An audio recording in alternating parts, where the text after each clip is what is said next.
Hi, everyone. Welcome. We're just going to wait a few minutes until we kind of get the bulk of all the attendees. Hopefully, we can kick off soon and start hearing from our awesome panelists. While we're waiting, Memorial Day weekend is upon us, and I want to hear, is anyone doing something fun? Is anyone grilling? So just write in the comments, hosts, panelists, attendees, and we can hear a little bit about everyone's weekend plans.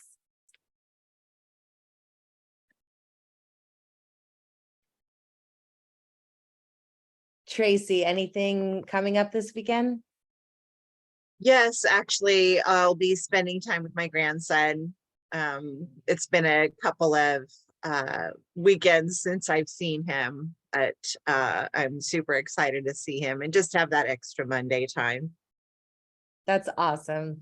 That's great. The family is just the best. And yeah, Michaela's going to Este, Colorado. So that's some fun plans. Cool. Jacob, anything going on this weekend?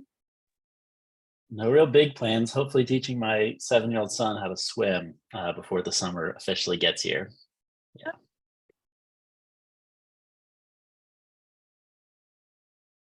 Okay, we're getting kind of a good bulk. So I think that maybe in a minute or two that we can get started.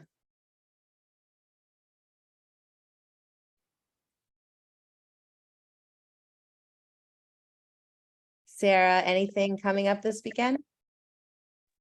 I am hosting, hopefully, a pool party. So just praying that the weather cooperates with me. What's the weather like where you're at?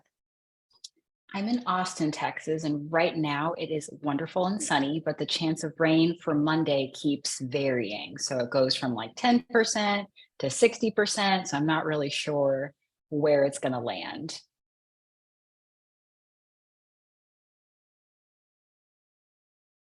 That sounds like fun. What about Cindy?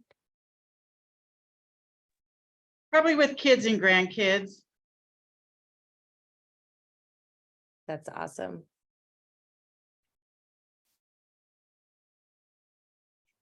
Getting in some family time. Family time is always important. Yeah. Especially in our job, I think it fills your cup, when you go back. So, just a little bit of love for you. Exactly. Yeah, with you just having to be there around the clock, I'm sure the time off is something that is really precious, and hopefully it's going to be quiet and just some great quality time. Definitely.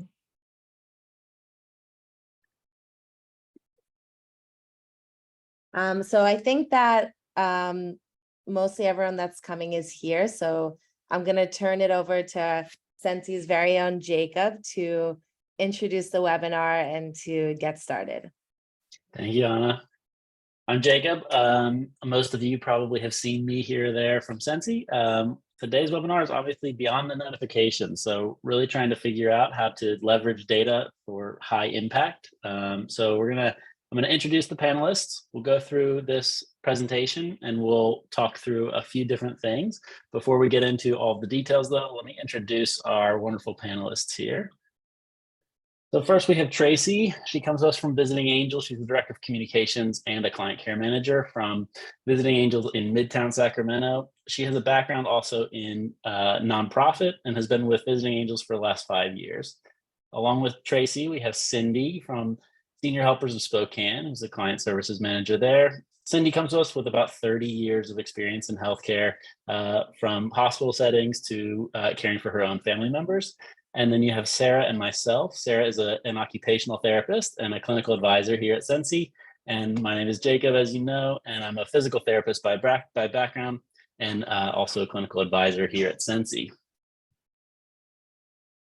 So for today, the purpose of the webinar is to, like I mentioned, dive a little bit deeper into the data to try to figure out how can we impact both hard and soft ROI for your agency. And we're looking at that really through 3 specific lenses. One being for the clients themselves, for your clients. So looking at identifying and responding to trends to help for client care. Another is more for your agency. So how can we optimize the care plans, the schedules, and hopefully have an impact directly on the efficiency of your operations at your agency. And then lastly, for caregivers. So as we know, caregiver retention, caregiver satisfaction is a huge factor in home care. And we think Sensi can be helpful in maintaining higher caregiver satisfaction and retention. And so we're going to go into a little bit of detail about all of that. Those are kind of the 3 primary objectives. How to do that? We're going to talk about data. So primarily engaging more with more data. Obviously, the more data you engage with, the more information you're going to have.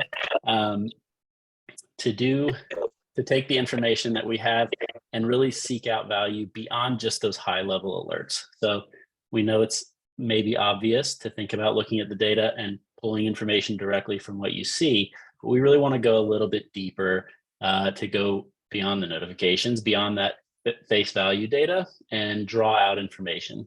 The high level alerts, as we know, are those things that make headlines, the really important and impactful stories that come from falls or emergencies. But we also believe that Sensi can be really valuable beyond that.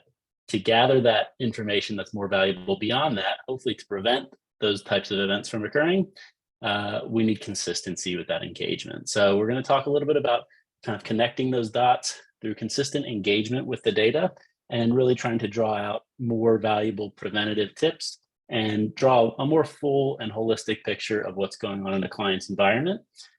So that's kind of how we're going to get to those objectives that we just recently talked about. To go into a little bit more detail, I'm going to hand it over to Sarah, who's going to share a little more with us. Thank you, Jacob. So this next section is identify and respond.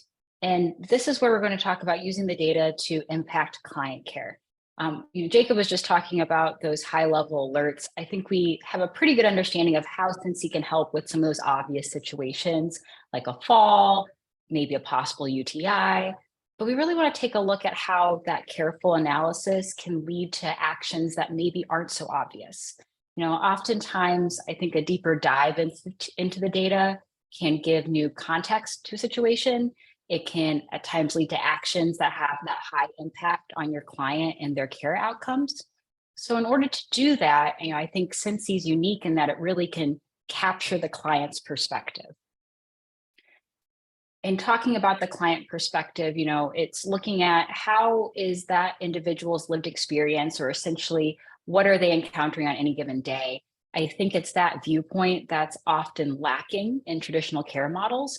And so now you have a tool that can allow you to review that data holistically and give you that more comprehensive picture or lens on your client's care needs, which is different than just viewing an event in isolation, right?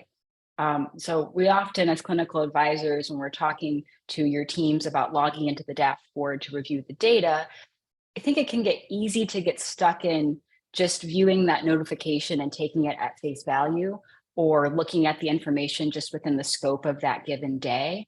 So to really get more out of the data, try taking a step back and reflecting on any patterns or trends that might be emerging. Make note of any unusual happenings, or be mindful of the sentiments that are being expressed by your client in response to what they're experiencing.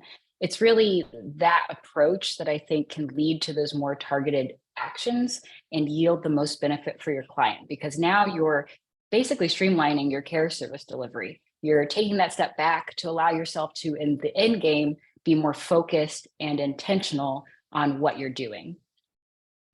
So, I think this is a perfect time to hear from Cindy and Tracy so that they can give us some examples of how they personally have gone beyond the notifications to uncover a new perspective on client care. Cindy, we'll start with you. What's the situation where you went beyond the notifications and used Sensi data to uncover something deeper for your client? Well, we have this client that we do 24/7, having major outbursts, throwing things at the caregivers, cussing at them, trying to understand where she's coming from and how we can help the caregivers best approach her to do it. She's very resistant to the care in the first place, but having 24/7 was really hard, invading her space, not wanting anybody on top of her. And we were just trying to get to, you know, pinpoint where these behaviors are coming from. Are they triggered at the same time? Is she going through sundowning? Trying to get the caregivers to kind of give us some tips and tricks on, you know, when she was doing all of her stuff. And so it was just kind of trying to do the pinpointing. And then when Sensi was approached to us, I thought she would be the best one for us to help us figure out when she's doing those behaviors, if it's at the same time. Are we going through sundowning? Do we need to change meds? You know, and she's one that loves to wander out on her 1,000-acre property. So that was our big thing with her.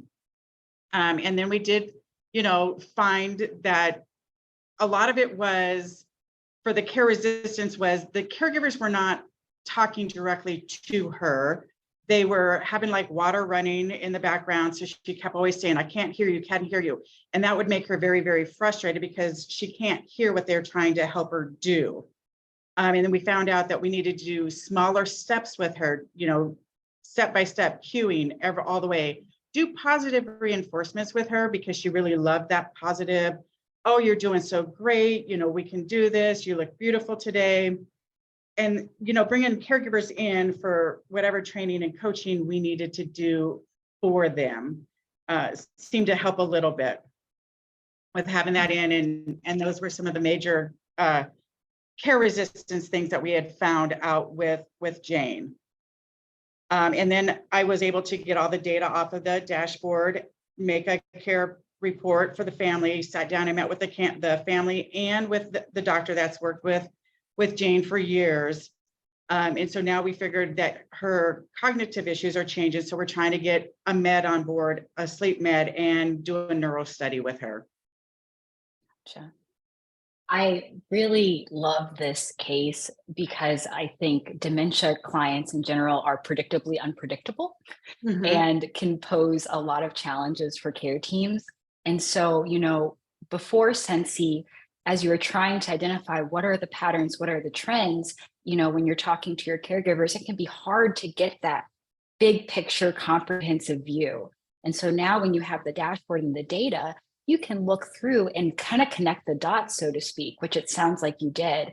And that helped form your team's next steps and actions, which I think with use of the care report, you basically extended your reach. Not only did you improve the outcome for the client within that environment, but now you were able to also, you know, reach out to other stakeholders, the family, the physician, and really get everyone on the same page and with the same kind of communication. So Exactly. yeah, thank you so much for sharing that.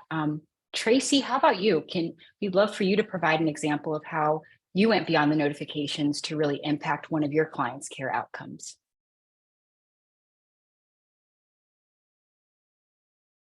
Oh, Tracy, you're on mute. Apologies. We also have a 24/7 client, and one of the things that when we were first talking about Sensi, I was like, well, how is that going to help for 24/7? You know, there's somebody there all the time. Well, it helps. So Jim is 91 years old. He had recurrent hospitalizations, started with us after a fall about 4 years ago. He broke his arm, and then we just have kept caring for him. So the last time he got out of the hospital was just a couple of weeks ago, and he was there for COVID. Luckily, it was just, you know, wasn't a hard case. But he is the only person who's actually making decisions. His brother is around and can help him bounce ideas off of, but his brother is his younger brother, so he's like, whatever my big brother wants to do is what he wants to do. So you know, he had been experiencing these recent falls, so he wasn't really sure of himself on his feet, even though he knew he had the strength. Mentally, it was getting up. So he was also having yeah, thanks. So he was always also having some physical issues, as you can imagine, that we had to take care of. So I think we're sticking here with the after Sensi slide. So I'm sorry about that. My keyboard went crazy there. Yes. yeah, okay, no problem. So there were some things though that I was surprised to pick up. And mostly what I saw with Jim was patterns. He was having this pain in his toe that he was talking to us about. He was talking to his podiatrist about the difficulty with transfers and feeling comfortable enough to move around. And you know, how are we, does he always need 24/7 care? Because like Cindy said, like they value their privacy, and those moments, you know, 8 hours a day where they don't have care, if it's possible, you know, out of a 24-hour day, that's great. And so now like even with, like I said, his Tylenol, I noticed, you know, day after day after day, and like Cindy said, put that on the care plan. And but we don't use the care plan with the families. I gather it as a report for me, and then when I'm talking to the families, I let them know, hey, this date, and this date he had these issues. I think it might help if. And so it's always on, you know, this is our experience, this is what we know from what we see. You know, we never are saying, you know, give him medication, but I did tell my caregiver Tylenol is okay for him. If he has a small pain in his left toe, give him some Tylenol or offer him some Tylenol. He may not be thinking about it. So one of the other things that we've been really successful with is honoring our caregivers who are doing really well with him, because he can be in grumpy Gus. So that's been a really big hit, both with the office, because you know, we don't see what's going on in a 24-hour, you know, case very often. And then Jim is also more actively engaged in because he knows that I'm there as a safety net, not me, but Sensi, right?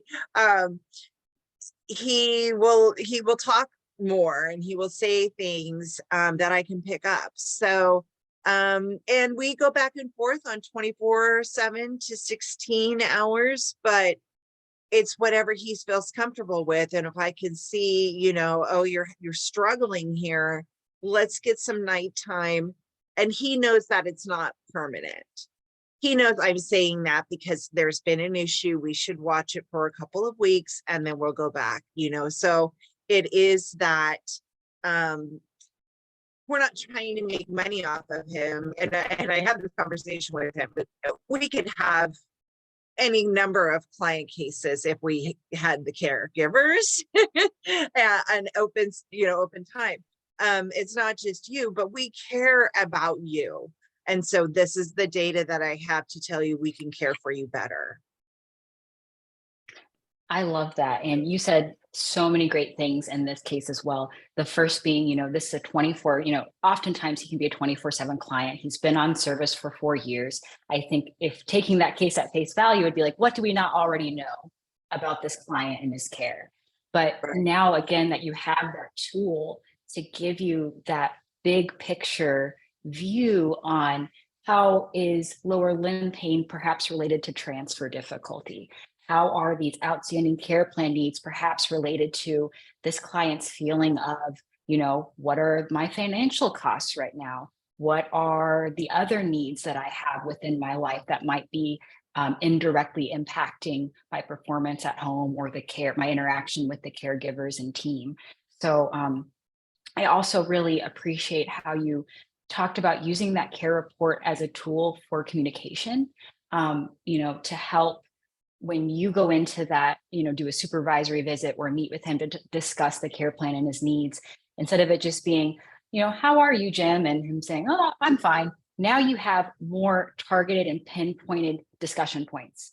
And by opening that door, oftentimes the person on the other side is going to be much more receptive to having a conversation about those things because they know you care and they know you're listening to their specific needs, not just keeping it high level. Right. So that actually ends up being a good segue, you know, as we talk about how you can use Sensi to optimize the care plan. Jacob is going to be walking us through just that, going beyond the notifications to impact the care plan. Thanks, Sarah. Yeah. So, go ahead, there- Tracy. There was a question here in the Q&A, fear and obstacles. Oh, I'm sorry. We'll get that at the end. Yes. Yeah. Sorry. Yep. Thank So you. we'll no. do Q&A. No problem. Yeah. So, like Sarah alluded to, you know, we want to talk about informed decision making through Sensi, really to impact the agency as well. So to optimize these care plans, I think it's maybe at first thought you think of care plan optimization as being just for the clients, right, to help with their care. Of course, it's part of it, but the other part of it, I think, is for optimizing your efficiency during your operations. We know you guys are operating usually with very limited resources, the caregivers maybe being the primary limited resource. So really fine tuning and making sure that those care hour adjustments and those care plans are reflective of what the clients need and what works best for your agency is really important and really valuable. So like Tracy mentioned in that last case study, being able to optimize the care for what the client really needs to not maybe over prescribe care hours for the limited resource of caregivers, I think is a really important thing to keep in mind. The other part of care plan optimization that I think Sensi can be really valuable in is that care plans should not be static documents, right? Obviously, the care plan should be adjusted as things change over time to really be reflective of what that client needs. And so Sensi can provide you with not only data to update those care plans and identify maybe if there's some new issues, but also with a format to do that and to share that with the family through the care report, like she mentioned, and just to give you guys validation to say, we're going to make some adjustments to your care plan based on this data. So it gives you an evidence-based ability to update a care plan that is really based on valid and true data as opposed to something else. So to go into this a little bit more in depth, we're going to talk through identifying these care plan needs and adjusting the hours. Kind of like we said, this care plan optimization is more than just the patient outcomes. We really want to try to make sure that Sensi can be something that is used in agencies to optimize their operations and to limit the amount of time that they're spending to try to chase down what might be going on with the client or to just leverage their resources in the best way.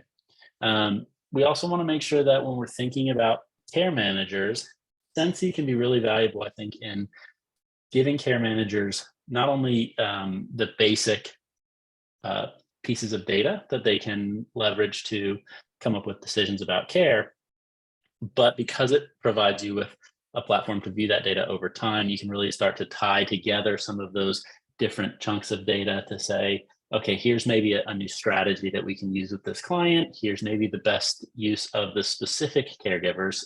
These caregivers tend to do better than others with certain clients. And so just to optimize, to make those decisions about care and about the care plan to really maximize your impact is a big benefit we think that Sensi can provide. To go in a little bit more depth on this, we're going to transition back to Tracy to talk through Wanda. Yeah, so Wanda, she's also been receiving care with us for a long time. And she's 78, but she's stricken with dementia.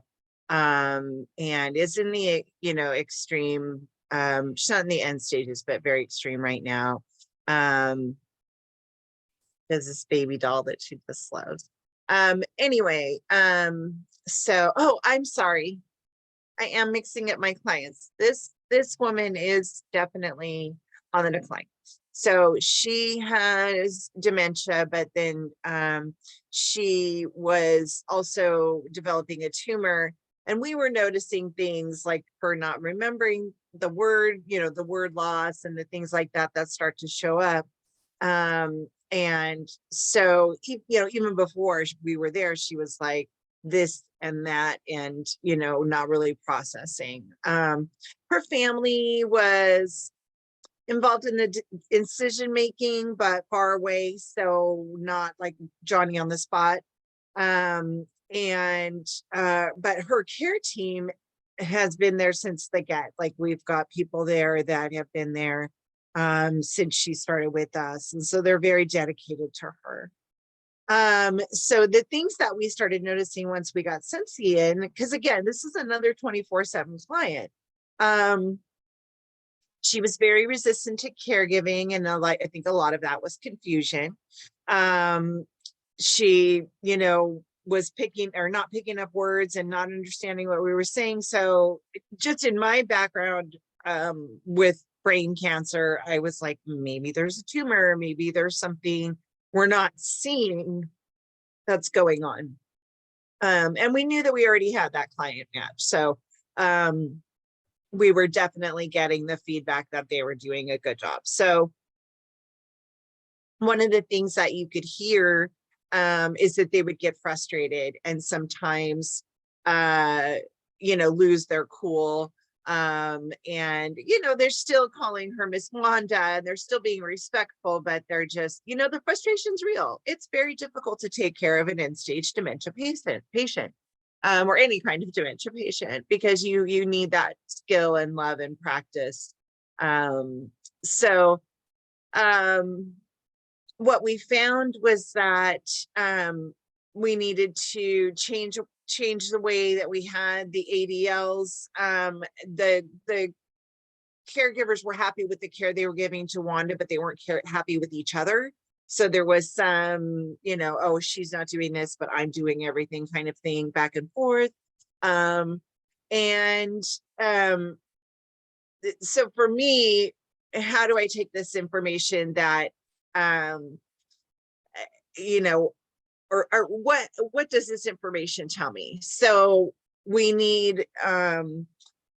definitely need to have someone out there. Now there's hospice. And so hospice is coming every day, but that was in due part to us saying, 2 days a week isn't enough. We have 24-hour care, and we're still getting these warning signs and things that are happening.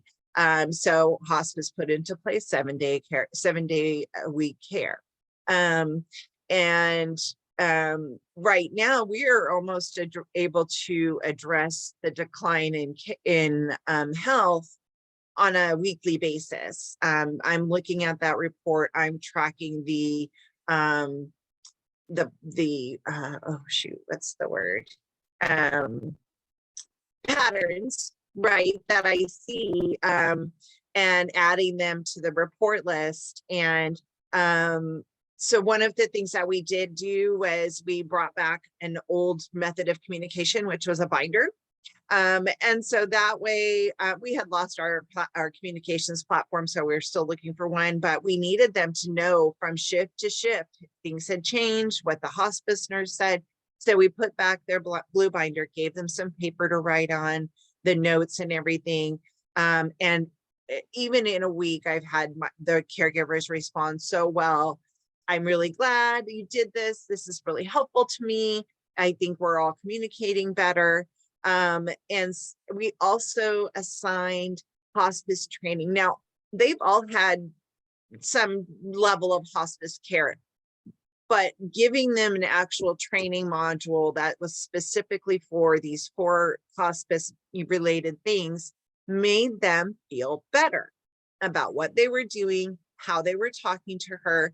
And honestly, the amount of alerts has gone down. I don't know if it's, whatever the reason is, I feel like Sensi had a part in that because of these actions that were taken. We were able to help her right away, and the family, because she's kind of out of it. She recognizes who we are. We're visiting angels. We're there to help her. But, she barely recognizes her favorite caregiver anymore. So I think having them have that hospice care background, right, fresh for them, kind of, oh yeah, I know what I'm doing. This is just a refresher. And it gave them some confidence. And I have been talking to them about the end, because this is another part that we don't talk about, but there's going to be a time when this case is going to end, and I want to make sure my caregivers are taken care of. So every day I can kind of see if there's more of a decline, who do I need to talk to? Yeah, thank you, Tracy. Yeah, that's a powerful story. I think the hospice clients, often get that last part, often does get a little bit overlooked in the home care environment. And one of the things that I think you brought up was that you've been able to use some of the information through Sensi to help with educating not just the family, but the caregivers as well. So I want to talk a little bit more about that, specifically in education. So we talked about the care report briefly. The care report is what you're seeing on the screen on the side there. And this really can be valuable, I think, both internally and externally, kind of like Tracy alluded to, internally for those opportunities for training or additional education for caregivers, as well as an opportunity to sort of give praise to those caregivers who are doing a great job, or identify caregivers maybe who we can move up into a different position or adjust in their role to help other caregivers. The other obvious one externally is for family and the client themselves, just to give them something tangible. Here's what we're working on. Here's what's being picked up through the data, and here's kind of how we're responding to that. I think it can serve, especially in those really stressful and unpredictable situations with clients on hospice, to give something tangible, to say, we have a plan, we have it down, and you can take a look at it, and here's an option for you guys to have some idea of what we're seeing. So I think the care report can be really valuable there. In addition to that, Cindy, you mentioned this earlier, speaking about what Sensi was picking up with a doctor, with a physician. So coordinating across the whole continuum of care, as we know, a lot of home care clients are also receiving other services, whether home health or otherwise. And so being able to use a tool like Sensi that's there all the time to provide information to other stakeholders, and really just give everybody a source of truth across that entire continuum, I think can be really valuable. And then lastly, like we mentioned earlier, to just validate what is happening. We're making these adjustments to your care plans, or we're making these adjustments to ours, and here's why. We're not just saying this, we have the evidence for it, and we're going to share that with you and show you specifically when those things occurred and why we're responding the way we are. So all of that care report information, I think, can be really valuable externally to the families and to the clients and to the physicians, and then again internally to really support the care team. So we're going to go a little bit further into that. I'm going to hand it over to Sarah. We'll talk a little bit more about supporting the care team. Yeah, so we're coming into the final section of this webinar, and I just want to remind people that there is a Q&A function within Zoom. So if you have questions about anything that we've been covering so far, or any of the case studies that we're sharing, please remember to channel those questions into that Q&A platform so that we can capture them and hopefully have time to answer them at the end of this webinar. But as we move in towards this section, supporting the care team, like Jacob said, we're really honing in on our caregivers. And we're doing that because they're really at the center of service delivery. They are a vital component to the overall care experience. We know that there is a high demand for care services in this country, and that caregiver retention is a huge necessity to meet that demand. Replacing a caregiver can be expensive, both from a resource and time perspective, but it can also disrupt the care dynamic. If you have a caregiver leave, then that client's going to be affected by that. So we really want to show how Sensi can support your teams in your efforts to improve caregiver satisfaction, improve retention. We're going to talk about how to provide objective information that can help identify care excellence, care mentors, training opportunities, how to hone in on that just right caregiver client match, and how to show your team that they're valued and supported. So Cindy, perhaps you can help us kind of understand how you identify which caregivers might need extra support and which ones are your care champions. So listening to some of them and getting the data of, how they approach them, what makes them the client's tick or not tick is where we found out some with some behaviors. If you go slow with them, and so we bring them in for coaching for we brought one caregiver in for an 8-hour dementia training because she's with one of our clients that isn't diagnosed with dementia, but we're pretty sure she has it. And so for them to be able to learn how to approach that client to make their shift easier, it's a 12-hour shift, so they're not struggling through that whole 12-hour shift to get that client to be able to do things. And then also listening to the positive interactions with another client that is diagnosed with dementia, that the caregiver is so calming with her, so easygoing, doing small steps, cueing her. And you always hear the client positive back saying, "You are so nice, you are so great, I appreciate all your help." So when we get that positive feedback, we do a kudos. I call them up. We do caregiver of the month, and so they get this big package from us for caregiver of the month. They get put in our newsletter that they're caregiver of the month. They get a card signed from everybody in the office, and then we give them like little pins that they can wear, and then usually like a gift card. So we go above and beyond to recognize, hey, we really appreciate you doing a great job with our clients. You are really appreciated out there with that client. So it makes it nice. And then, and it helps us coach those that need that extra support, and they're welcoming to coaching. We don't believe in like discipline. So if you want to use that word, it's more, we want to coach everybody. We want everybody to succeed happily in their field and to enjoy going to work. So this was a great thing to see those little things. I really like that approach to the training experience. Like you said, not only training often I think can be seen as a negative or like I did something wrong, but using it more as an opportunity to help build knowledge and tools in their toolbox, so to speak. So that's wonderful. Let's hear about this case that you have. I'm really excited about it. So this is a client that is, struggling with doing changes and started having accidents. She's never had accidents before. And so it was new to her, new to the caregivers. So it's like, how can we help her understand it's okay that she's having these accidents, and it's okay to have somebody help her change so she's not sitting in wet clothes. So we had to teach them how to do the approaching to it after we, found the data on listening of how they were approaching, to teach them how to reapproach somebody with something new. And it was always telling her, "You're doing really great at this. You got this.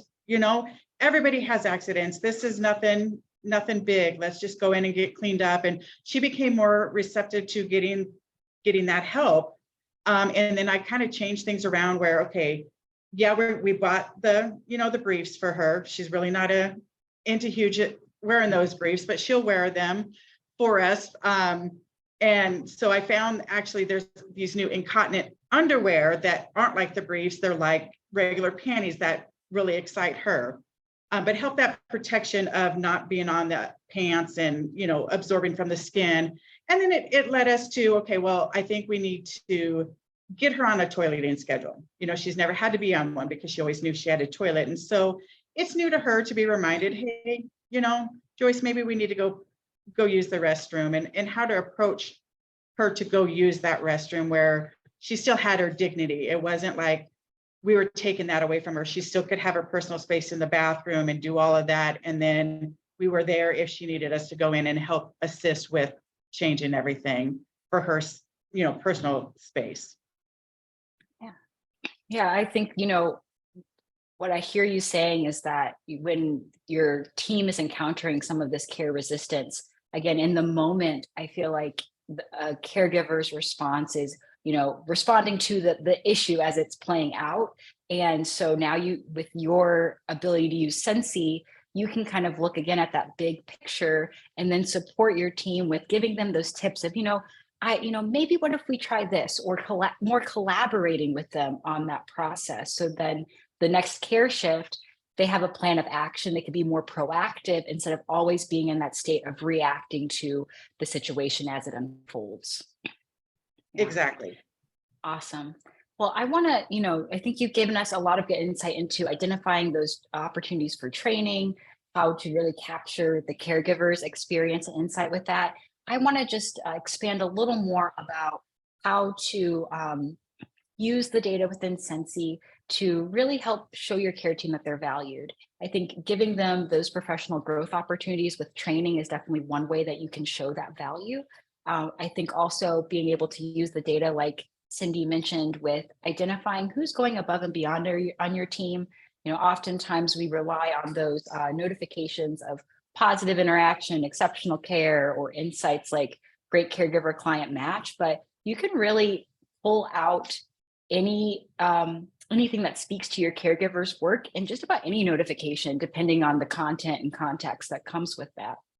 So being able to now have that data to be an objective, evidence-based approach to supporting things you might already suspect, like I know this is a good caregiver, but now I have data that backs that up.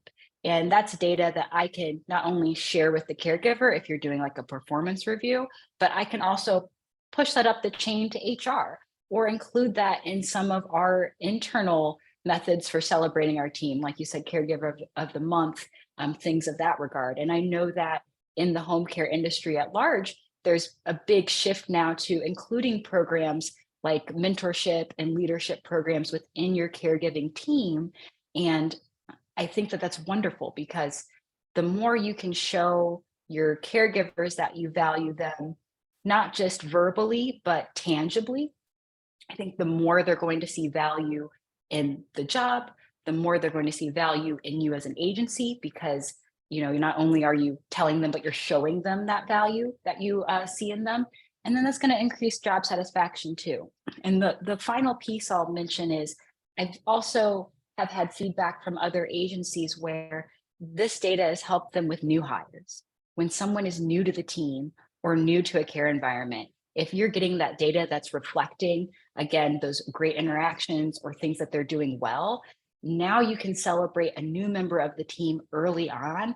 And that's going to, again, improve their view of the agency, the view of that care dynamic, and they might stick with you a little bit longer because you're showing them that value from the beginning. Can I add to that just a little bit too, because I know a lot of agencies like ours are looking to expand things like social media. So these are also opportunities to go out to the field, take a quick picture with them and just hey, you're doing a great job. This is a spot. Thank you. Or, any kind of, thing, little things like that, that means so much to them. And I get that feedback every time, and we forget how much a pat on the back is, and especially to these people who don't come into an office, right? They go straight from their house, what they're doing, taking care of their family, to taking care of somebody else's family, and then they go back home. And so if we can show them, hey, you don't just work out there all alone in the field, you're part of our team and we see you. And we have a thing, I love Michaela's idea here of Rookie of the Month.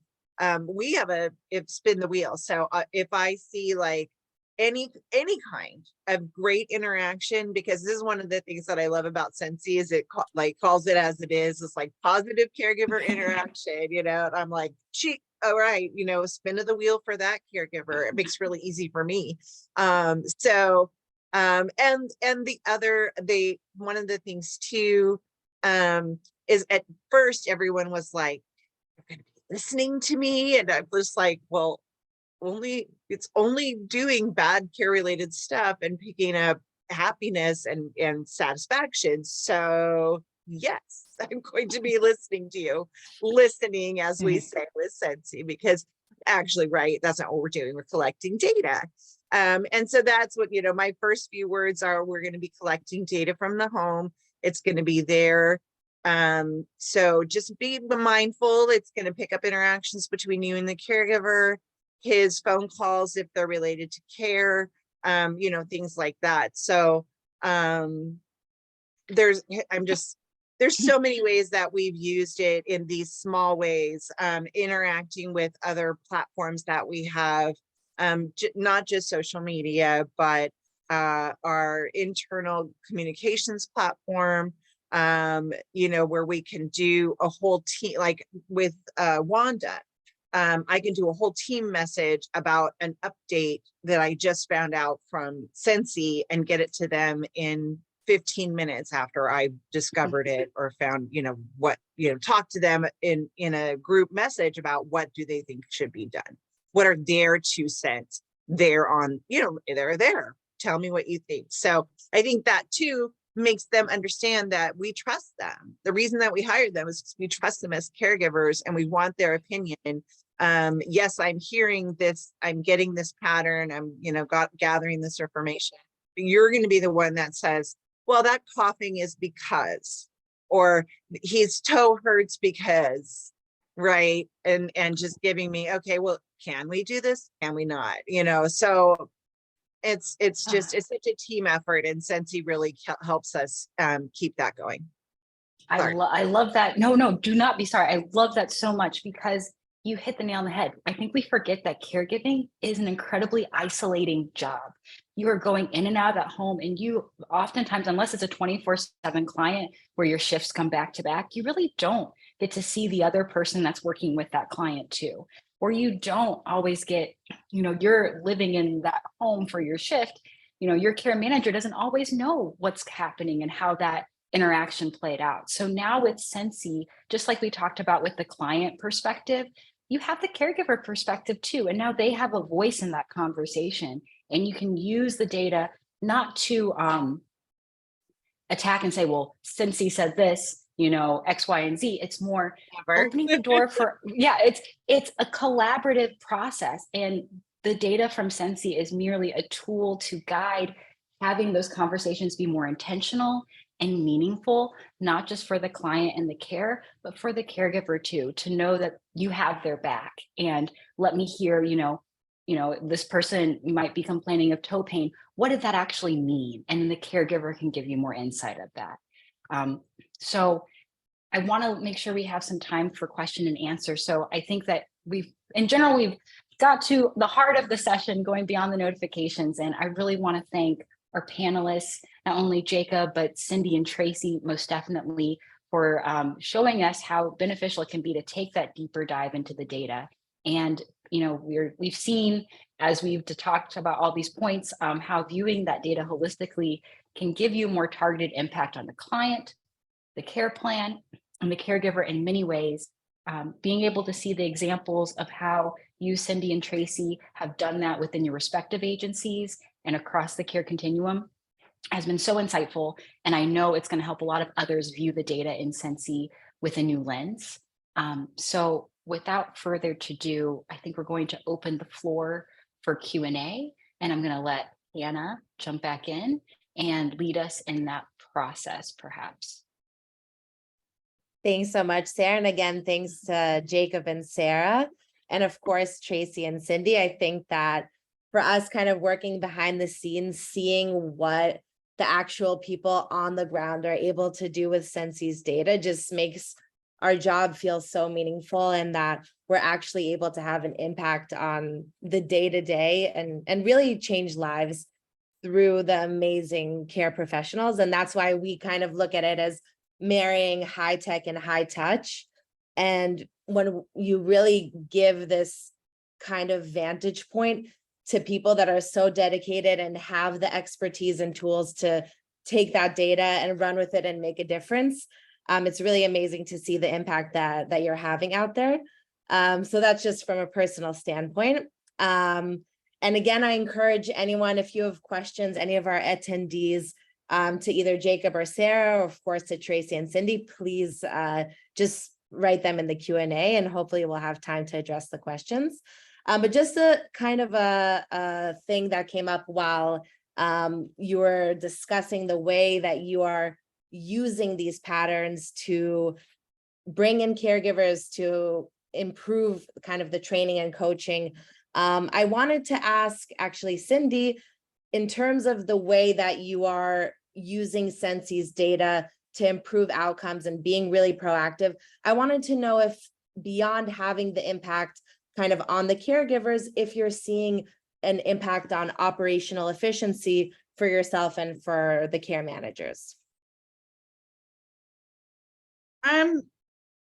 Yeah, I get on, that's one of my things that I get on right after our morning meeting, is get on there and look. And then that way, if there's changes that I need to address right away, then I reach out to the caregivers right away. Send an email once I find out with the main caregiver what's going on. Then I will send an email to the rest of the caregivers coming in. If I need to change anything on the plan of care, then I get to that. I usually, if they're with a husband, then I will talk to the husband also, see what his viewpoints are on what I listen to on the dashboard for every morning. So yeah, it has helped me change things faster than what I normally would wait for the caregivers to inform me of. Yes. I also how they, sometimes they don't give us what's happening right away. So in these cases that I do have Sensi out there is great because it is the clients that I need that information right away. Yeah. And another thing that, shoot, did I lose it? Oh, I think one of the things that when we were, it's only 9 something for me. But one of the things we were worried about when we were onboarding and before we were in negotiations and everything was like, oh my God, this sounds like so much work. Someone's got to monitor it. And, like we had some issues with the thought of it. And after, we were one of the only agencies to get all 10 of our kits out at the beginning. Yay for us. But so it was overwhelming when that first data wave came in. After that, it's been like she says, I check it, like I check my emails, I check my text messages. And it's just a quick, okay, this is what I heard today and maybe yesterday, because she's right. Sometimes they add things, like, oh, we didn't find this yesterday, but we went back through it. I'm not sure how that works, but it'll show up on the next day. And I'm like, oh, okay. But that also shows me patterns because it shows me that it's paying attention. So, but like, I just wanted to make that point for anyone who's thinking about getting on board and wondering if it's, this huge cost of time.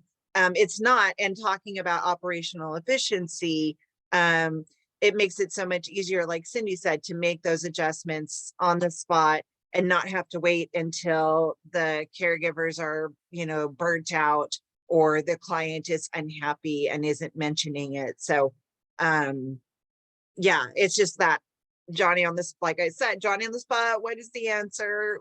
What are we seeing? Thank you so much. Thank you, Tracy, also, and Sydney for your insights. And I think that with a lot of things, even if you think about your health, working out, like the small time investment actually saves you a lot of things down the line. So I think that is kind of what you can see with what you were saying about Sensi. And with the things that Sensi is kind of uncovering, the fact that you can get to something faster can sometimes really make the difference for your clients. The next question I wanted to ask is, this is for you, Tracy, but Cindy, I'd love to hear your thoughts after. Both of you mentioned how you're kind of using Sensi as a communication tool with families, whether it's by actually sending the care report or just using the data in conversation. And I wanted to know if you felt a difference or how it's impacted your ability to have really tough conversations with families. For me, we don't use it as an external, only because I don't want them to feel like this is some official report they're getting, right? I'm just wanting to keep it more conversational, like, hey, we have this Sensi in the house and these are some things we've noticed. How do you feel about this or that, right? I really approach it in a very non-confrontational, very conversational way. However, there are people who are very resistant to adding care, changing care. And so and again, I'm very loose with it. I'll bring it up, then I'll bring it up again in a month. And so we did have one person who extended care. Like, so we were talking about, do you get more hours? We did have one person who extended care because I was bugging him. I'm like, look, the caregivers get there and they have this issue. And then they leave too soon and there's a gap here, but before you get home. And so he finally, when I could show him that each day or, every other day, this was happening because this block of time when he was not home and the caregiver had to go home. And we were able to have a conversation about why it's not about, and again, I understand because care is so expensive that people think that we're here just to make a dime. And again and again, I have to tell them, this is in your loved one's best interest. And this is why, that's why I love Sensi, because before it was just like, we feel, the caregivers let us know, like, and that does sound like, well, you just want more money or you're just making excuses to get to another level. And when I can say, no, you see, and I can send just that part, I could show a screenshot like this, and the I don't know if you can go back, but the report actually has the dates that happened right on the report. So you don't have to go back in time. You don't have to so you can see here those dates across the bottom. So you don't have to go back in. You've got the report in front of you. You can just highlight those, things and send them in an email. Like, this is the evidence base that I'm asking you this question on. And people love, as much as there's a science debate these days, people love to hear evidence-based. They love to see that you are watching patterns, that you're not just pulling this out of thin air. So, and I think somebody also had a question. I think, sorry. Cindy, was there anything you wanted to add to kind of what Tracy said? Yeah, I do actually send my care reports out to my families because they want to kind of see what we're coming up with. And one, is really helpful. They knew the aunt was not very nice, but this gave them more data to look at, more things of what we're seeing. And this is one that I had an intense, I forget the title it used, intense something, but for them to see what she actually does with my caregivers and do that. And then, so I send it to them and then we set up a Zoom meeting. So we would then discuss what I sent them. So gave them a little bit to kind of read it and then did the Zoom meeting. And that's one of the clients that I included the doctor in the Zoom meeting, and he loved it. He loved the data. He loved seeing, he's worked with her for, over 15 years, but loved seeing the data that we got, the changes that she's going through, helps him to be able to push the family. Okay, we do need to do this because this is what I'm seeing. So we do need to, probably get her in for that neuro check, get her on a sleep med because she's not sleeping at night. And so it's really good data to provide to some of my families. So we do send them out. And I just want to highlight within that, I think we're all seeing two different agencies that have different approaches to the care report and in some of the ways that they share that information with various stakeholders. And also, I think it was Tracy, you touched on, reviewing the data and kind of perceptions of what it might be, but how when you keep up with it on that day-to-day, it improves your efficiency. Just a plug for your clinical advisors, for those watching the webinar, that we're really there to help you find that just right strategy for your team, and recognizing that while the data we're talking about can be helpful in so many ways, that each agency might need a different approach for how they communicate some of that information and utilize some of the features. So always reach out to your clinical advisor for more troubleshooting on that front. And I will say too, again, for the people who are considering working with Sensi. So we deal with a lot of vendors who come in and offer the moon, all of us, right? So I just want to plug Sensi independently, you know, as a client care manager, as, you know, somebody who helps make the decision, they come in, they are ready to roll out. They're not making you make stuff. They've got marketing people, they've got clinical advisors that you can see. I mean, it's a very thorough rollout, and there, you know, Jacob has been in my inbox since day one, Jasmine. So it's really a company that you can count on to give you the information you need as you're onboarding and those kinds of things. I did want to address this question that oh gosh, somebody had over here. Tracy, sorry, I think maybe we can just send out a response Okay. because Oh gosh, it's 10 o'clock. Yeah, sorry. I wanted it. Oh no, it was training. So yes, the training, you know, all the way, all the little pieces. thank you so much. And I just wanted to say thanks again, Sarah, Jacob, and to our amazing panelists, Tracy and Cindy. Just like Sarah said, it's really interesting to see how both of you are approaching what Sensi offers in a different way and really utilizing it to improve care outcomes and to truly not just use the high level alert feature, but to actually unlock the real power of Sensi, which is impacting lives by taking preventative action and actually seeing those things and doing the detect, predict, prevent, and not just waiting until things become an issue and it could already be too late. So thank you also to all our attendees, and we'll be sending out the webinar so you can rewatch it and see the great insights that came up, and also to send it out to the rest of the team, to people that weren't able to attend. So thanks a lot, and we'll see you next time.